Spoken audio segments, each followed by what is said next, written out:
Hello again. This is Coach Jaron with Objective Thinking, where we use math and logic to prove the truth about sports, which in this case is that Mad Dog Russo is RABID. He argues Larry Bird is greater than Steph Curry when it comes to three-point shooting. I'm going to prove not only is he not better, but he's not even in the same league as Steph. James Naismith invented the game. You were rewarded for putting the ball in the basket. There's plenty of people that have shot more, and guess what? Made more at a higher percentage than Larry Bird from three. I'm not saying Larry Bird is not one of the greatest shooters ever. He's not one of the greatest three-point shooters ever. Yes, you cannot make that argument. Yes, I'm sorry. Because the 80s are so much different. There's physicality, the way they guarded people. You couldn't. Can we get Doggy, I've been trying to make a point. Seriously, I've been trying to make a point for you, Doggy. Come on, man. Well, I've been trying to make a point. Hold on, guys. Physicality, Jay. I mean, hey, you don't think that counts? You know what? You and I are going to sit down. We're going to sit there and we're going to watch finals games from the 1980s. But Jay, here's the difference. I'm going to show you what physical basketball is versus physical fouling. His first point is that the physicality and the way they guarded back then made it way more difficult to shoot threes.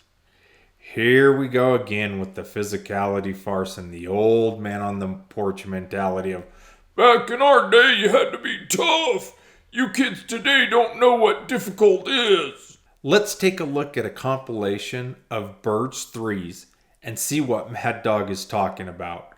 Look for how physical it is and how much harder the defense made it to shoot threes. Bird, the trailer, sets the three.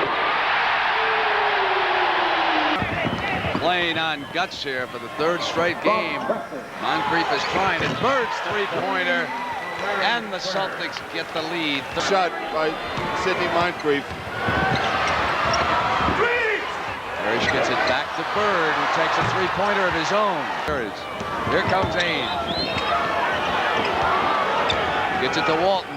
Bird's three-pointer. Oh, he bangs in another one. After my experience, is to stay where he is because he's got a great future in this. But I think he has a burning desire to be a coach because, and I'll tell you, I played with him, I coached him. He would be a great one. Another home run by Larry Bird.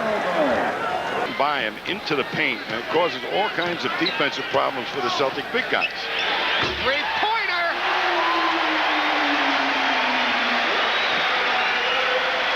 He's going to continue to toss him up until somebody stops it.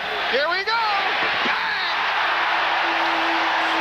Good heads-up play to get it quickly to Bird as Rojas was mesmerized. Those are his first 2 points of the ballgame. The lead is 21, and Bird's trying to add it. You can put 3 more Larry Bird points on the scoreboard. Out of Kansas State. 5'11" player who hits the outside shot, much like Bird is doing. After watching that, you can see why I called him RABID. He's gone crazy. There's no way you can make a case there is more physicality and that the defense made it harder to shoot threes compared to today.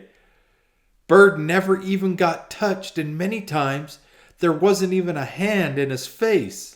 On YouTube, I saw the games. I watched the games at the time. I watched all these games. You didn't watch it. You weren't alive when these games were being played. Did you see Bird play against the Lakers in '84? Did you see Bird against the Rockets in '86? Were you at courtside watching these games? No. You got to watch the games at the time. Okay. Watching them on YouTube 40 years later is not the same at the moment. So watching a let me ask you a question then. When I watch, let's say Steph Curry, for example. Right. When I watch Steph Curry off the ball in a playoff game. Oh, he's great. Getting grabbed and held by Marcus Smart. They're attached to him at all times. Right. Then when I watch Larry Bird come off a pin down and no one's within 5 feet of him and they're shooting the gap.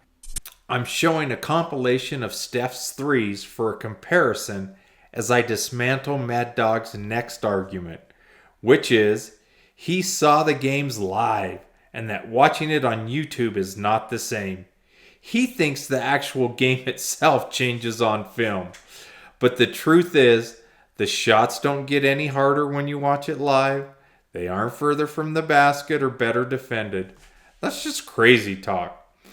He mentions the greatness of Larry Bird in the finals in 1984 and 86. In 84, Bird made 4 threes in 7 games against the Lakers. In 1986, he made a whopping 7 threes in 6 games against the Rockets.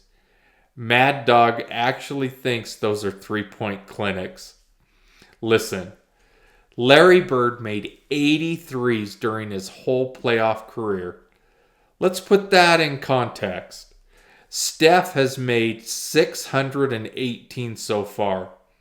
He has 4 years where he made as many or more threes in a single season's playoffs than Bird made in his whole playoff career. That means for every playoff 3 that Bird made, Steph has made almost 8. Also, Bird's career playoff 3-point shooting percentage is 32% compared to Curry's 40%. Mad Dog is so rabid, he won't admit that 40% is better than 32. And it's not even close. It's impossible to take Mad Dog serious when this is his argument. I can only think of one reason why Mad Dog thinks Bird is better. It's called relative greatness. In 1985, Bird shot 43% from 3, and the league average was 28%. Steph never shot 15% better than the league average.